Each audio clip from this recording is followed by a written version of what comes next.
السلام علیکم YouTube family, کیسے ہیں آپ سب لوگ؟ امید ہے خیریت سے ہوں گے۔ تو جیسا کہ ماہ رمضان کے روزے سٹارٹ ہوئے ہیں، ماشاءاللہ آج 5واں روزہ ہے، تو اس کی عبادت کے حوالے سے بات کرتے ہیں۔ بعد نماز فجر ہم پڑھیں گے اسماء الحسنی 3 مرتبہ۔ اس کے بعد ہم پڑھیں گے بعد نماز ظہر اللہ اللہ ربی لا اشرک بہ شیئا، یہ ہم پڑھیں گے 17 مرتبہ۔ اور اس کے بعد نماز عصر پڑھیں گے ہم سورۃ ملک۔ بعد نماز عصر ہم پڑھیں گے سورۃ ملک 2 مرتبہ۔ اس کے بعد عصر کے بعد نماز مغرب، عصر کے بعد نماز مغرب ہم پڑھیں گے 2 تسبیح استغفار کی، استغفر اللہ الذی لا الہ الا هو حی القیوم واتوب الیہ۔ کیا پڑھیں گے؟ استغفر اللہ الذی لا الہ الا هو الحی القیوم واتوب الیہ، ہم یہ پڑھیں گے بعد نماز مغرب۔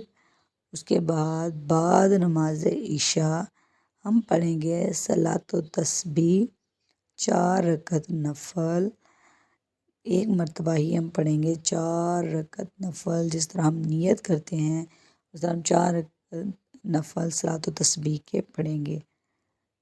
اور اسی کے ساتھ ساتھ انابیہ جا رہی ہے اسکول، تو فجر کے ٹائم میں اپلوڈ نہیں کر سکتی ویڈیوز، کیونکہ اس ٹائم سحری میں ٹائم جو ہوتا ہے وہ کم ہوتا ہے۔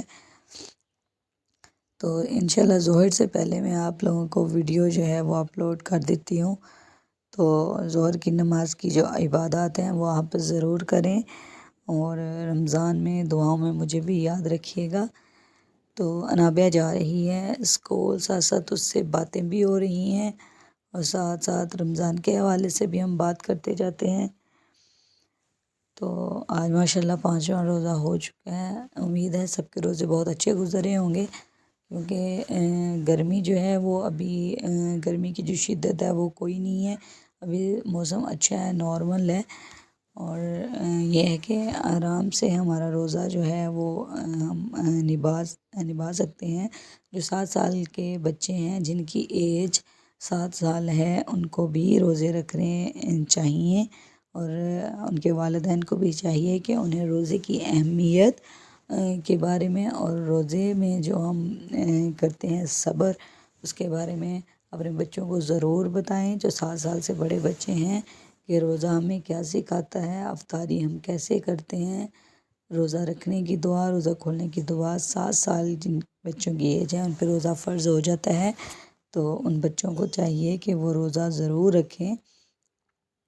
اس کے ساتھ ہی آج کی بات کے بارے میں ہم بات کرتے ہیں کہ ہمیں چاہیے کہ جو لوگ جن کے پاس بہت زیادہ پیسہ ہے، جن کے پاس بہت زیادہ راشن ہے، وہ راشن ان لوگوں تک پہنچائیں جو ان کے صحیح حقدار ہیں، جو غریب ہیں، اور وہ لوگ جو راشن نہیں لے سکتے، افورڈ نہیں کر سکتے، ان کی مدد کریں، تاکہ ان کی عید اور ان کا رمضان جو ہے وہ اچھا گزرے۔ تو دعاؤں میں مجھے یاد رکھیے گا، اپنا اور اپنی پیاروں کا بہت سارا خیال رکھیں۔ تھینک یو، اللہ حافظ۔